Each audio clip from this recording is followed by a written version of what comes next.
സർക്കാർ ആരുടെ കൂടെയാണ് എന്നത് വീണ്ടും വ്യക്തമാക്കുന്ന ഒരു കാര്യമാണ് ഇപ്പോൾ വീണ്ടും ഉണ്ടായിരിക്കുന്നത്.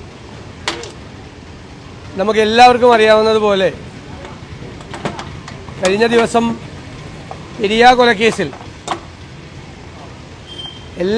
പ്രതികളെ എല്ലാവരെയും സഹായിക്കാൻ വേണ്ടി പരസ്യമായ നിലപാട് പാർട്ടി എടുത്തതുപോലെ തന്നെ ടി.പി. ചന്ദ്രശേഖരൻ വധക്കേസിലെ കൊടിയ ക്രിമിനലായ കൊടി സുനിയെ പരോളിൽ വിടാൻ പോലീസ് റിപ്പോർട്ട് ലംഘിച്ചുകൊണ്ടാണ് തീരുമാനം എടുത്തിരിക്കുന്നത്. അതിന് മനുഷ്യാവകാശ കമ്മീഷൻ്റെ പേര് ഉപയോഗിച്ചിരിക്കുകയാണ്.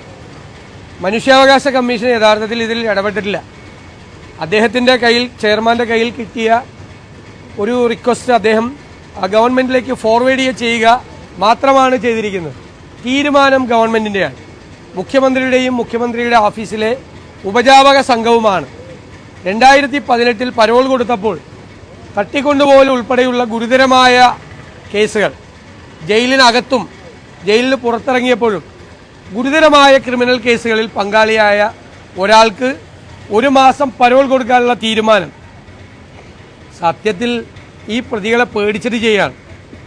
ഈ പ്രതികൾ CPM നേതാക്കന്മാരെ ബ്ലാക്ക്മെയിൽ ചെയ്തുകൊണ്ടിരിക്കുകയാണ്.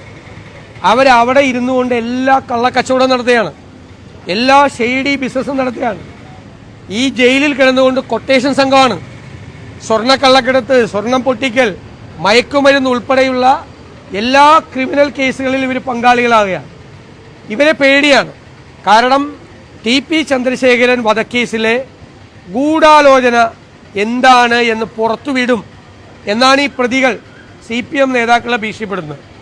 ആ ഗൂഢാലോചന എന്താണ് എന്ന് പുറത്തുവിട്ടാൽ ഇപ്പോൾ പുറത്ത് കറങ്ങി നടക്കുന്ന പല CPM നേതാക്കളും ജയിലിനുള്ളിൽ പോകും.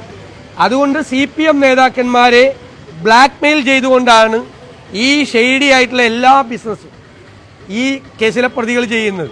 അതുകൊണ്ട് അവർ ചോദിക്കുമ്പോൾ പരോൾ കൊടുക്കുക, അവർക്ക് സംരക്ഷണം കൊടുക്കുക, നിയമം ലംഘിച്ച് അവരുടെ പേര് എഴുതി ചേർക്കുക, എന്നിട്ട് അത് പുറത്തുവിട്ടു എന്നതിൻ്റെ പേരിൽ ജയിൽ ഉദ്യോഗസ്ഥന്മാർക്കെതിരെ നടപടിയെടുക്കുക.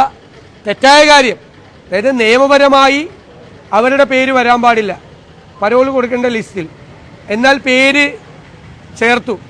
അത് പുറത്തു വന്നതിന് ജയിൽ ഉദ്യോഗസ്ഥന്മാർക്കെതിരായി നടപടിയെടുത്തു. അങ്ങനെ ജയിലിൽ കിടക്കുന്ന കൊടും ക്രിമിനലുകളെ ഭയന്ന് ജീവിക്കുന്ന ഒരു ഭരണകൂടമാണ് കേരളത്തിലുള്ളത്. അതാണ് ഇതിൻ്റെ തെളിവ്. ആരുടെ കൂടെയാണ് കേരളത്തിൻ്റെ മനസാക്ഷിയെ മുഴുവൻ ഞെട്ടിച്ച ക്രൂരമായ കൊലപാതകം നടത്തിയ ക്രിമിനലുകളുടെ കൂടെയാണ് ഈ ഗവൺമെൻറ്റും CPM-ഉം. വീണ്ടും പെരിയ കൊലക്കേസിൻ്റെ വിധി വന്ന് പിറ്റേ ആഴ്ച ഈ കേസ് വന്നതോടുകൂടി അതാണ് ഇവിടെ ആവർത്തിക്കപ്പെട്ടിരിക്കുന്നത്.